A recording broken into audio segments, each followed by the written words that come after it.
Jadi awal lagi. Saya dah mengikuti pilihan raya ni dah 10 tahun dah. Sejak saya boleh mengundi sampai sekarang, saya tak pernah miss mengundi.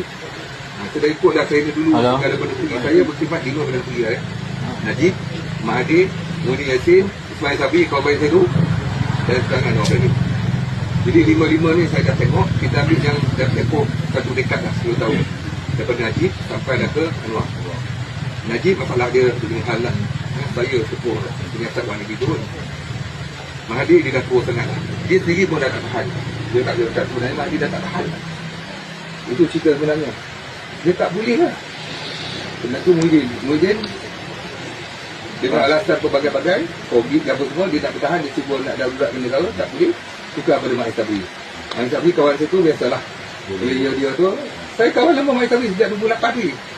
Cara dia tak membangunkan ekonomi. Salahkan semua orang. Kalau Mak Sabri tu terus itu, saya ingat duit kita dengan US dollar mungkin RM3-5.